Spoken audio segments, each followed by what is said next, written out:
We're going to solve a mystery today. What is the next us, the location of our podcast studio? And who is that high-energy goddess floating up and down the halls? Solving the mystery of the next us. Next on Loving the Springs, where we celebrate the best and elevate the rest. This is Peak Community, Studio 809 Podcast.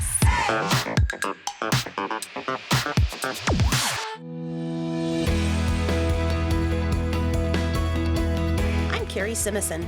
I'm Al Brody. And I'm Dave Gardner. We're in the Studio 809 Podcast Community Podcast Studio at The Next Us, a professional cooperative environment for small businesses in downtown Colorado Springs. We're defining co-op autonomy as we pursue our personal dreams in a collective space. Today, Al is joining us from Ocean Beach in San Diego. We're joined in the studio by the magnificent Judy Pearring. Judy, your LinkedIn profile calls you the idealist at The Next Us. Is that current? And if so, what exactly does that mean? And if not, what other description have you come up with for yourself? That's an interesting question. I forgot that was what my profile said, but it is true. I'm the idealist. So I came into this space years ago, and as an entrepreneur myself, saw an empty building of Class A business space and thought, wow, how many entrepreneurs would love access to something like this rather than the big corporate businesses that used to occupy this space. And from there, it's really the idea of creating a backdrop and allowing everyone no limitations to what they see. So I think that would be the idealist in me. I love it. Yes, right. Well, we want to definitely explore that more. But first, if it's all right with you, I'd love to do a little bit of a history lesson, one on you and then one on the building a little bit. So maybe we should start with you. Are you a native of these areas? I am born and raised Colorado Springs, but grew up in Manitou. So I've got a family from a family of 6 kids. I'm number 5, one of the youngest. And my parents were pretty involved, I would say, in our local community. So we were always busy, always moving, always active. And my parents were both entrepreneurs. So this is kind of the root of where I come from and what I do. I did end up leaving for university. I went to Boston, went to Northeastern University and studied psychology. Mm-hmm. And was there for a while, built my own preschool out of my home for 8 years. I had done during school some work with middle school, high school, college-age youth, kind of working my way through the ages and stages with my psychology background. And after the 8 years with the preschool, kind of studying the early development and the young mind, it was time for me to move home. We had a bit of a family crisis, and that's the building we're sitting in. This building used to rent out, like I said, to big companies, one big corporate company per floor, and it had been sitting vacant for years. I mean, if you drive by, even today, through Colorado Springs, you see office space for lease everywhere you look. And so the physical space is really, we have an abundance here in the Springs. And so I came in and said, I've got to figure out a way to solve this. This is something that is in my family and supports not only me, but my siblings and my parents, I think 13 grandchildren at this point. So, I came in and said, what can we do to fill the space and why is it empty? And it's just a paradigm shift. It's not the big corporate companies anymore. We don't operate that way. And, as an entrepreneur myself, like I said, I just went through every room and was like, I could do this in here. I could do that in here. And how many other people have so many different ideas? So it was a bit of a struggle. My parents are from the older generation and didn't really understand what my idea was. I kind of strong-armed them, to say the least, and came in to this space, started calling up people that I remember growing up with, that I knew that were local, if I thought they were creatives or entrepreneurs or something like that, and just kind of walked them through and said, if you had access to the space, what would you do, and what would your dreams be? And a few of those people are still actually operating out of this building with me.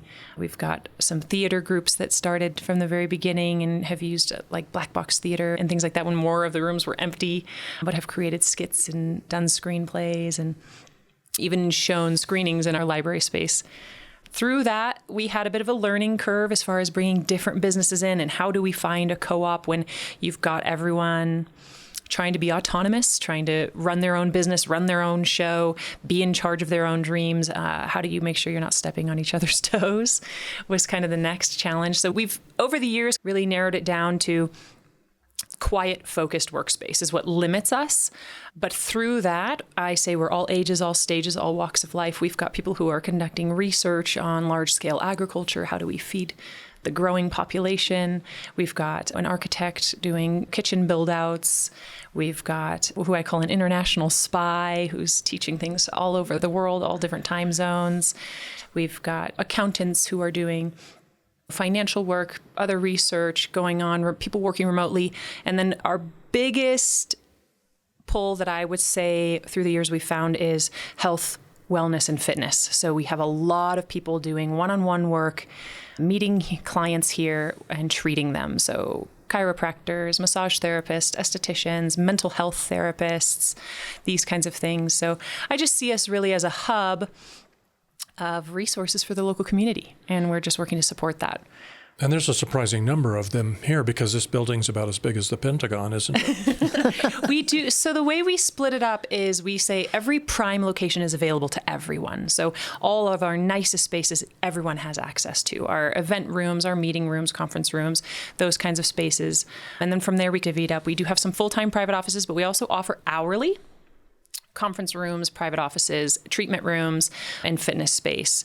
So that way, if someone's not able to or isn't even in the realm of working full-time, they can either start here, launch, build, and grow, or they can just maintain a second job or side business or something and have access as they need it, when they need it.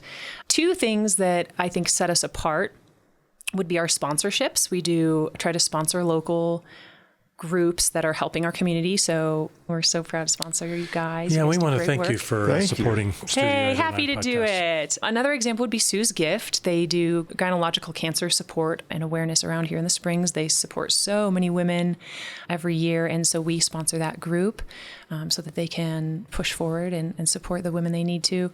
Also, Self-Defense Academy. The idea behind this jiu-jitsu for self-defense is that you are worth defending. So they're putting everybody in a position to not only hold their ground in safety, but also honoring themselves every day. And that group personally has also changed my life. So really good things happening here. The other thing I would say that's huge about what we do that's very different is we're a cooperative space. So any other co-working space that you go to is going to have somebody at the front door to greet you, staff right and left, all kinds of extra amenities and services, and really kind of a real bumping vibe of things happening. And that's really cool. But what comes along with that is a lot of extra costs and a lot of extra fees and a lot of red tape. So we have no staff in this building. Everybody who's here is following their own dreams on their own terms. And we work to eliminate the red tape, take away the hoops so that there's nothing to jump through, and just bring everything at cost so that you are in the driver's seat of your business and nobody's standing in your way. Well, you took away my next question. You know, I came to you and asked you about Studio 809 podcast coming here after I attended a couple of A Million Cups sessions that were held in this building. And each time they had 1 million cups, you were always kind of a part of the program. You would stand up early on and welcome everybody. And there was something really magic, Carrie, about, you know, I just kind of fell in love with Judy. I said, wow, this is a neat space, you know, and it's a good location. But also, she just makes me think the world is great and I can do anything. So Thanks, Dave. So I reached out to you, and I don't think I had to twist your arm too much. I think you loved our vision, and here we are. Absolutely. You know, thank you for saying that. I feel like my mission or my purpose in life and what drives me, coming from a big family, coming from very passionate and driven parents who always wanted to help the community and kind of show us the path that they thought was the right way to go. As a mother myself now, that's my job. You know, how do I show my children who I am in this world and what I'm here for and feel like I've got a purpose? And I found my way in that by seeing and believing in everyone around, you know, believing in myself and reaching for my dreams, working to support the local community and trying to create a space where people can do that as well. And that in my mind creates a kind of a web of productivity that I would never be able to do on my own. So I can't be out here serving everybody in every way, but if I can create a space that empowers, I think we have almost 200 active members right now, Wow. then, how many people can they reach? So I just see myself really as that, like I said, the idealist, but just holding that space and trying to provide that support and belief. Sometimes that's all we need is someone else to believe in us a little bit, give us that kind of little push, like, hey, I can do these things that I dream. So. I believe. Exactly. That's the first step. So one thing almost everyone, when I walk them in as a guest for our podcast, comments on the art on their walk-in from the lobby. Can you tell us a little bit about the art you've got all over this space? Thank you for bringing that up. We started trying to be kind of a local art gallery as well and hosting local artists rather than an art gallery who charges maybe 30% commission to their artists. We were going to the local artists and saying, hey, if you've got extra art or something that, is just sitting around, hang it on our walls, and we'd only charge a 10% commission to help keep the lights on in the building. And then you'd be able to market your art, pick your exhibits, this kind of this and that. And that was really a cool startup at first, but then COVID hit and squashed all of that, unfortunately for us. However, when COVID hit, we went a little underground, and a lot of us here started to create art because we couldn't be in the hallways with people smiling, saying hello, doing these kinds of things. Everyone had to kind of operate on their own. We were still operating in full tilt, just trying to handle most maintenance or, operations when people weren't here. And so in the nights and evenings when people weren't here, we were painting murals on the walls. We were creating new art to put up, these big tapestries, so that when people were coming in to work on their own business, they may not see a face in the hallway, but they'd see a new piece of art. They'd see something colorful pop up that they didn't see the day before. They'd see new plants growing and moving around. And the hope was that you wouldn't feel so alone in that time of such isolation. And so what you see now is kind of the aftermath of COVID. We've got some local art still. We've got some things that have happened through that time frame. We had traveling artists that came through during COVID. And so really, it's quite a story, every piece of how it got here or who brought it or what we were going through at the time when that piece was created. So the other thing is that we do First Friday celebrations here. So we say tour the local art, be inspired by the local art, go through the galleries downtown, but come unleash the artist within. And we do our own arts and crafts projects. So a lot of the other art is made by members here during our First Friday kind of celebrations. Awesome. How did we not know that? I've been attending First Fridays for years and did not know that. So thank you. That's That great makes me information. ashamed. If nothing else, I should have been talking it up and inviting Al to come. Yeah, well, we've gone back and forth as to how public we were or if it was members only kind of thing. At first, we were really trying to jump on the wagon with First Friday and get on the map and be, kind of really shown that way. But then we ended up finding that it wasn't really benefiting our local members to do that. It wasn't really supporting their business or getting them the foot traffic we thought. And so we honed in and focused more on building the community inside, being like, if you're a member, come and bring people It's kind of invitation. Members and invitation is how it's turned into who you know kind of thing. And it's more, we work hard, we play hard. And so we found that it was important for us to have that time together because we're always on our own 2 feet, working on our own, running our own business, running the show on the front stage.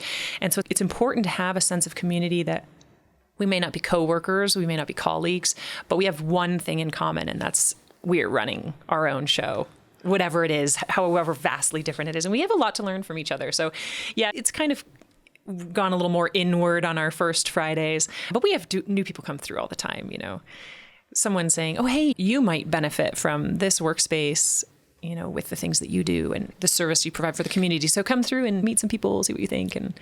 But like I said, we work hard all month, so it's fun sometimes to roll up our sleeves and get dirty and paint a canvas or build a dream catcher. Or Groucho Marx said he wouldn't belong to any club that would have him as a member. But this is something I really want to go to. So in April, I will be at First Friday. I love it. And of course, I think, Al, you slide in as a member from Studio 809. Absolutely. But I don't think you turn somebody from the public away if No, they're never. curious how No, they never. come in. I'm a semi-member. Yeah. tell me if I'm just way off on this. I kind of think of it as, we're all on a journey. And imagine if a couple centuries ago we were on a wagon train traveling across the country. Every night we circle the wagons and we gather around the campfire. And I feel like First Fridays here are kind of circling the wagons and gathering around the campfire. Yeah, we try to create that invitation. So it's, again, that balance of co-op autonomy, what we call it. How do we, find that common ground with everyone who's this type A personality who's like, I'm going to break through the rules and do things on my own and break out of the box, and I'm on my own path and this and that. It's hard to corral this type of personality into one thing. So not everyone comes. I kind of joke as I tour people through the building that everybody is here, again, on their own terms. We've got people who've been here for all 7 years and nobody knows them. They come in, they're here for the hours that make sense. They put their work in and they're gone before anyone even, maybe the 3 or 4 of us that, kind of have the strangest hours or around the most random times we know who these people are. But some people are completely under this cloak. Count Dracula. There you go.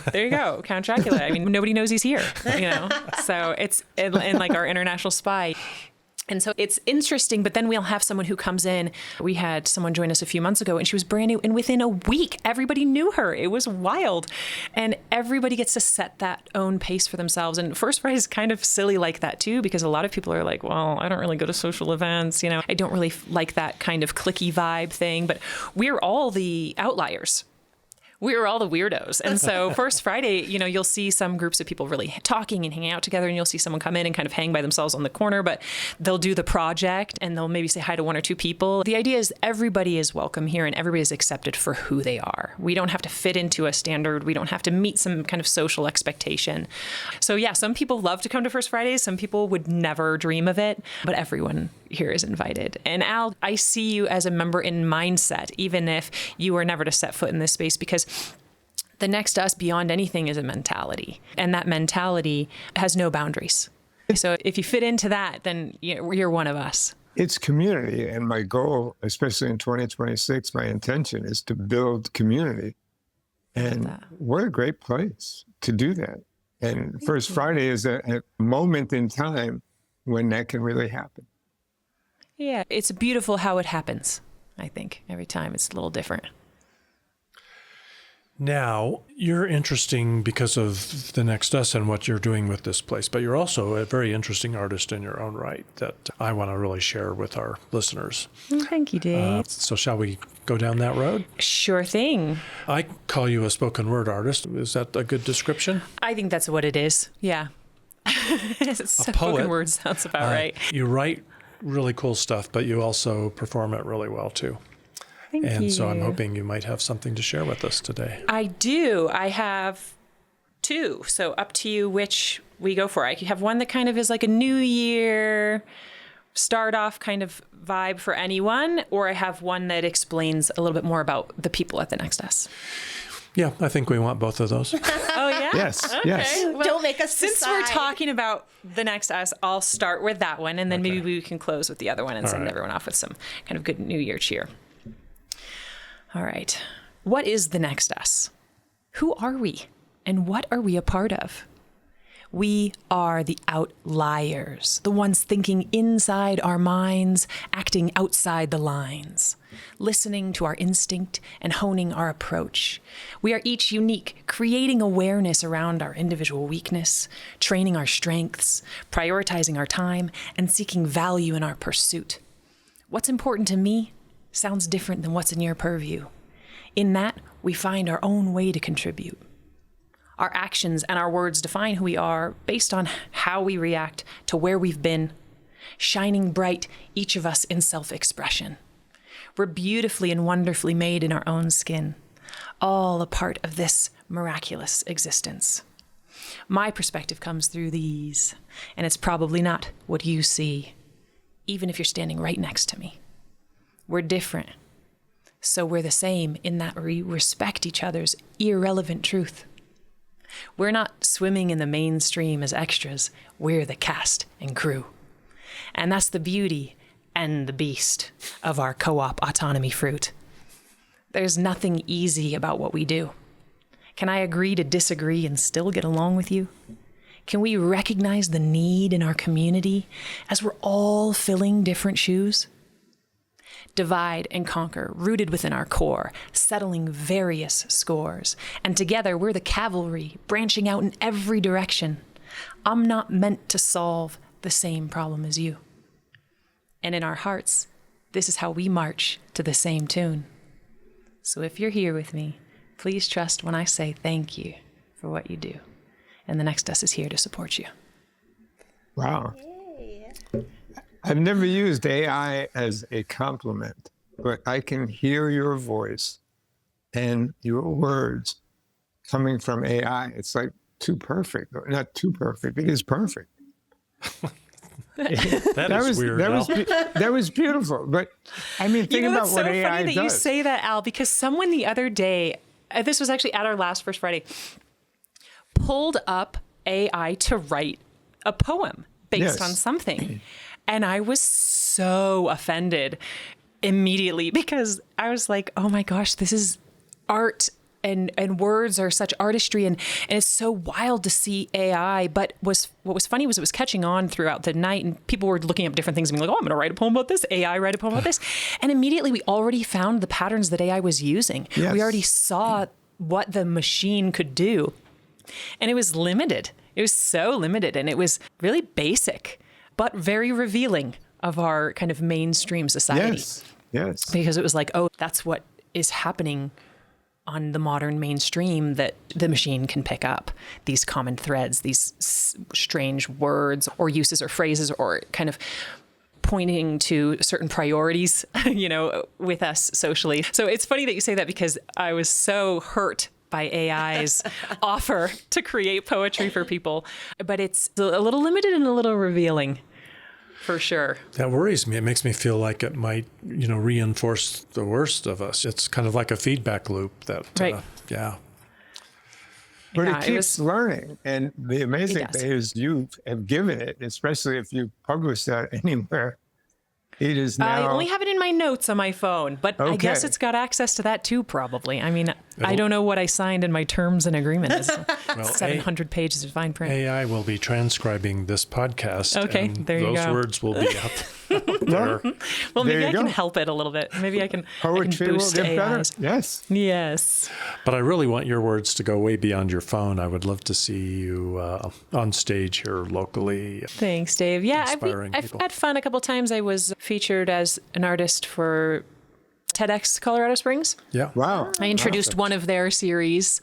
It was a little silly how it happened, but that was really fun. Then again, the 1 Million Cups, which is just, what you were mentioning earlier, is kind of an entrepreneur platform really for networking. But but I had fun introducing that every week for a while and kind of spitting some word here and there, just kind of trying to inspire the local entrepreneurs through that. But yeah, I don't know.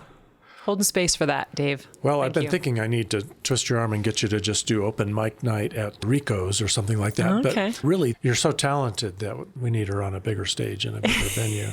You flatter me. Need to have her at Lulu's or something. Yeah, you're giving me ideas. Carrie will think of something. So I work for downtown Colorado Springs, and this summer we are hoping to work with Sara Vaas for a Acacia Park concert series, much like what they're doing on the west side on Thursday nights.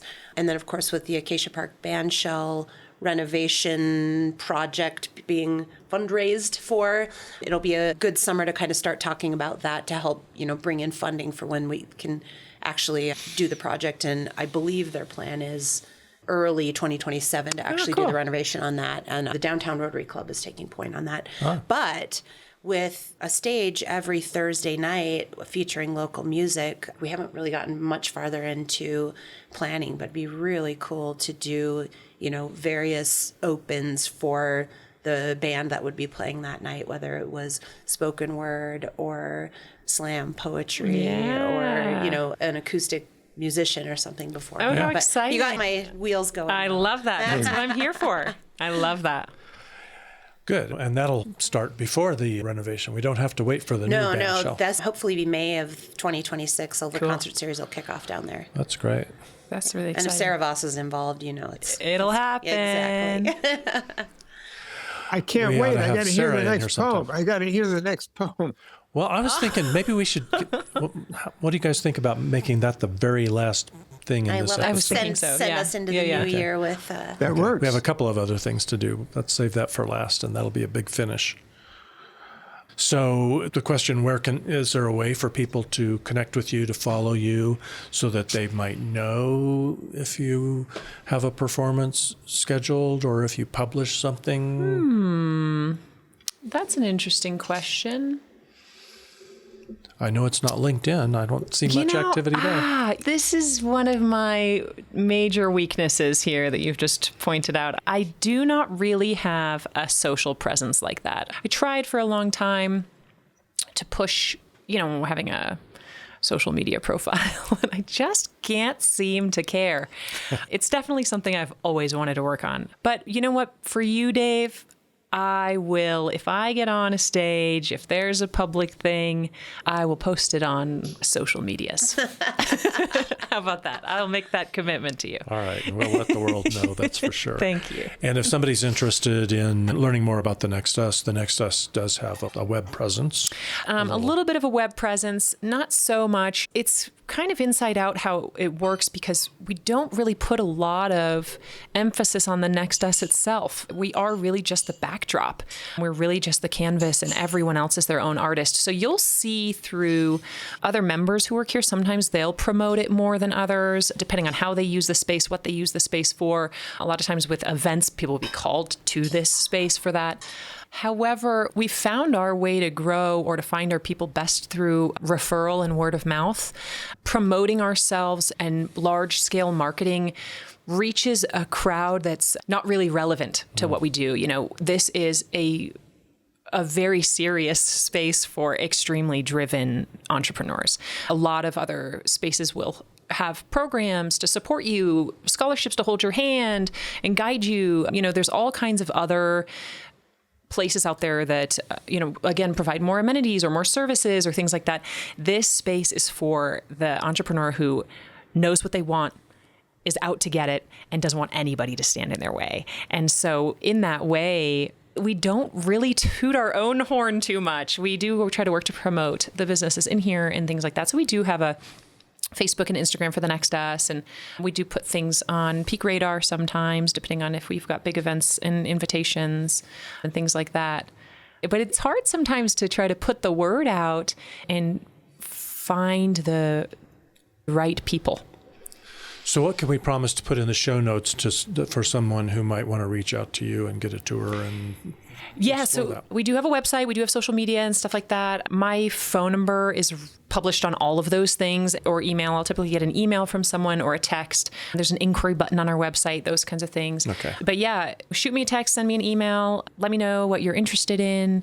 And I'd love to walk people through and give tours and allow their minds to turn and see, does this space work for me? Can I bring my clients here? What's great is we're right downtown. We've got a huge parking lot. So it's really easy for people to arrive, really easy for people to come in. Like I said, great waiting rooms and things like that. We create a really nice environment for people to receive their clients and meet their clients. But then again, it's flexible. So if someone only needs a few hours at a time, we have that. If someone only needs a business address because they don't want to be found at home, we have that.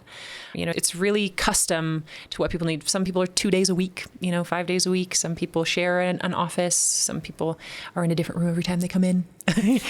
So it's really just the idea that someone says, I need a workspace, I need an address, or I need access to conferences, event rooms, private offices, part-time or full-time. And we can kind of mold to what you need. We try to create the space. So things shift and change depending on who's here and what their dreams are and what their needs are. We try to allow that to kind of grow and change. Good answer. Okay.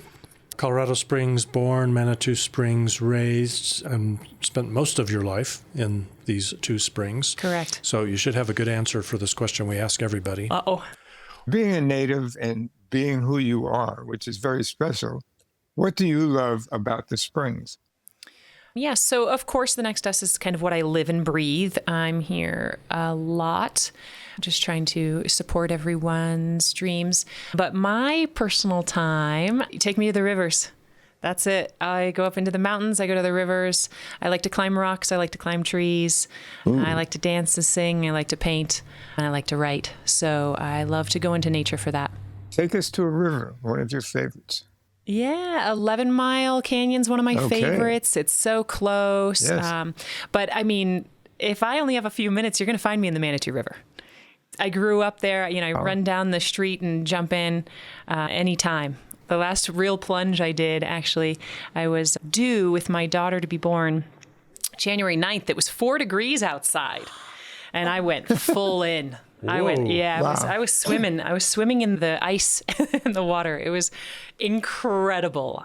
So I'm not too picky about which river. There's the Manitou's right there. So that's beautiful because I ride the trails often, and I think people who ride the trails or walk the trails know there's a river there. But I would bet that most people in Colorado Springs don't know that there is a Manitou River. Yeah, like I said, I grew up there, so that was where we hung out, man. I mean, it was like everybody's running down the hill wherever they're coming from, and we're meeting at the river. Yeah, we used to trek all the way up and down that river all the time, so I know that river pretty well. Thank you. I don't think of it as the Manitou River, but when you say that, it's like, of course it is. So thank you. Yeah, absolutely. That's great. Well, we have a couple of quick little news items we want to discuss, and then don't go away, everybody, because we've got some really great poetry from Judy to finish off with, and I'm sure it will be entertaining and inspiring. We talked a little bit about the Clean and Safe program in downtown Colorado Springs. I think it was in the last episode. Yeah. Yeah. They've all run together. The holiday season kind of makes weeks turn into hours. Yeah, but I think we only whetted people's appetite. And then lo and behold, in the studio, Studio 809 Podcast has, I don't know, we're up to maybe 14 local podcasts. And one of them is A Place for Everyone, which is hosted by Homeward, Pikes Peak. And their mission is to serve the homeless population. So they were very interested in the Clean and Safe program and actually are involved in it. And so the newest episode of A Place for Everyone, lo and behold, they really got into the nitty-gritty about Clean and Safe. And I really wanted to just let everybody know about that. So if you really want to get more information, you can search for A Place for Everyone wherever you get your podcasts. Yeah, it's awesome. Pat Rigdon, our director of downtown safety and public space management, some incredibly long title that needs 2 business cards, sat down with Beth Roalstad. And yeah, they actually have a team that's basically one of the 3 pillars of the Clean and Safe program. So we've got expanded security, ambassadors, and then the Homeward Pikes Peak outreach team. And so what they're doing on a weekly basis is out there engaging with our unhoused neighbors and learning more about them and seeing if they need services, if they want services, and how they can be connected. So it's really great. But yeah, listen in on episode 23, A Place for Everyone, and learn more about it and see how Homeward Pikes Peak and downtown Colorado Springs are working together to try and make downtown more clean, safe, approachable, accessible, and take care of our neighbors. And if you're not an avid podcast listener and struggling to find it, you can always just go to studio809podcast.com and find all of our podcasts. So you can listen in your browser that way if you want to. And then the other news item is also related to one of our podcasts. Elevating Pikes Peak Women's been a pretty cool podcast here that's hosted by Pikes Peak Women, and former Colorado Springs Mayor Mary Lou Makepeace hosted that from its inception and just recently retired from that role. And they have now 3 hosts that are going to be rotating, and they're 3 very impressive women in their own right. And they graced our studio not too long ago for an episode where they're doing a tribute to Mary Lou Makepeace and the other women who started Pikes Peak Women, and also talked a little bit about their future plans for the podcast and future plans for the organization Pikes Peak Women. And so that's pretty interesting to catch up on. So that's Elevating Pikes Peak Women, episode 61. Title of that is Get Involved, Get Engaged. I think I should name the perpetrators: Melissa Marts, Beth Roalstad, and Brenda Morrison, Marcy Morrison's daughter. Marcy was certainly a key person in Manitou Springs and one of the founding members of Pikes Peak Women as well, and we lost her not that long ago. So really a great tribute and an interesting episode, and they're going to be doing some really interesting things this year. Happy New Year, by the way. Happy Yes. Happy New Year. Yeah. Okay, Al, what you've been waiting for? Oh, that's right. We have to hear this New Year's poem. Oh, yes. Take it away, Judy. All right. Live in the moment. Feel it and take it with you. Try to give every instant the weight it is due. Bear that heavy with strength and keep reaching. Experience your life and in each unique find value. Pursue all you must, and whenever you can, follow through. Learn from the depths and stretch out new. Revel in the darkness, and when the light hits, even for a split, open up, bloom. There is a delicate power in vulnerability. Even if in your weakness they take advantage of you, your skill is in the will to continue to build. Bravo. Can I take that to Burning Man? Hey! I'm serious. I would like to take that to Burning Man. That would be perfect at my camp. What fun. Did you know Al goes to Burning I didn't Man? know. Al, you'll have to tell me more about it. I'll do that, but it's going to cost you that poem. Okay, you got a deal. All right. All right, that's great. Well, I think that's it for this episode. This was fun. I want Yes. more of these. I'm a recovering poet. Okay. I had the fortunate opportunity to go to grad school for poetry. Oh, I and love it was probably this. my favorite 2 years of my life. Yes. And it's one of those things that I never thought I'd let it get away from me, but I've gotten so far away from writing. I did take a creative writing class at Cottonwood in October, which was a blast. Very nice. It was all more fiction and stuff, but at least gave me the, my toes dipped back in to do it a little bit more again. And I don't make resolutions, but it is a part of my New Year's to dig those new notebooks out and fill the pages with some words. That must be why I'm here this morning. Very inspiring to hear you. Absolutely. Well, I'm here to push you, so. That's great because you don't have too many creative outlets, Carrie. I've been coming to the Next Us for over a year, getting close to 2 years now. And I always go to it as a location, a destination. But now I feel like a part of it in a very different way. So thank you so much, Judy, for really bringing it to life. It's so much more than I thought it would. Thank you, Al. I love that. Yes, well, you're invited. That's what she does. I mean, she really does float down the hall. I don't think her feet ever touch the floor. Well, thanks for listening to Loving the Springs. Please follow the podcast and tell your friends about us. And see you next time. In the Pikes Peak region, there's no shortage of activities. Whether you're experiencing breathtaking parks or magnificent works of art, if you're getting fashionable at a film festival, or fresh at a farmer's market, if you want to hear the sweet sounds of a symphony or the smooth shred of a Stratocaster, look no further than Peak Radar, your one-stop shop for all events in the Pikes Peak region, your free source for viewing and posting events. So no matter how you engage with our beautiful region, visit peakradar.com and get plugged into the peak.